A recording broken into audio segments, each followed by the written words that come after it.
సూర్యుని ధరించుకున్న స్త్రీ, ఆమె పాదముల క్రింద చంద్రుడు. ఈ స్త్రీ ఎవరంటే, ఎప్పుడైతే యోహాను ఈ వచనం రాస్తున్నాడో, ఈ వచనం రాసేటప్పటికి యేసుక్రీస్తు పునరుద్ధానుడై ఉన్నాడు కాబట్టి, ఎప్పుడైతే యేసుప్రభు క్రొత్త నిబంధన చేశాడో అప్పటి నుండి ఈ లోకంలో ఉన్న ప్రతి ఒక్కరిని కూడా స్త్రీ అని పిలుస్తున్నాడు. స్త్రీ అంటే సంఘం అని మనకు తెలుసు. సంఘం అనేటువంటి పదం ఎక్లీషియా నుండి వచ్చింది. ఎక్లీషియా అంటే పిలవబడుట అని అర్థం.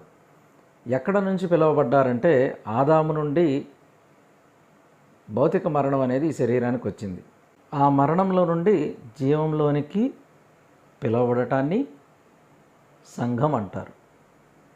అయితే ఛాన్స్ అయితే అప్పటి లోకంలో ఉన్న ప్రతి ఒక్కరికి ఇవ్వబడింది. కానీ ఎవరైతే యేసు ప్రభునందు విశ్వాసం ఉంచుతారో, యేసు ప్రభు క్రొత్త నిబంధన ఎవరి కోసమైతే చేశాడో వాళ్ళందరూ కూడా సంఘంగానే పిలువబడతారు.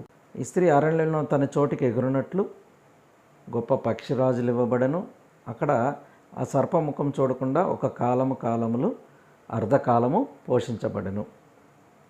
అంటే కాలం అంటే 360 రోజులు, కాలములు అంటే 360 రోజులు, అంటే 720 రోజులు. అర్ధకాలము అంటే కాలంలో సగం, అంటే 360లో సగం, 180 రోజులు.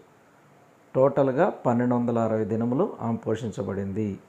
ఇది దోషశిక్షా కాలం.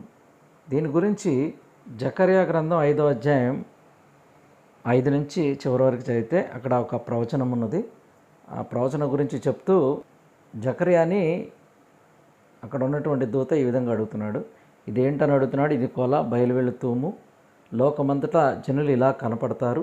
అప్పుడు సీసపు బిళ్ళను తీయగా కొల తూములో కూర్చున్న ఒక స్త్రీ కనపడను. అప్పుడు అతడు ఇది దోషమూర్తి అని చెప్పి తూములో దాన్ని పడవేసి సీసపు బిళ్ళ తూము మీద ఉంచాడు అని చెప్తున్నాడు. అంటే దోషశిక్ష యొక్క కాలము.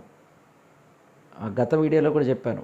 దానియేలు 70 వారాల్లో 69 వారాలు పూర్తయి 1 వారమే మిగిలి ఉంటే, అందులో 3.5 రోజుల్లో యేసుక్రీస్తుతో పాటు పునరుద్ధానం చెందవలసినటువంటి సంఘము 1260 దినముల నుండి 1260 సంవత్సరాలుగా మారిపోయింది. ఎందుకంటే దోషశిక్ష కాలము. ఈ ప్రవచనాన్ని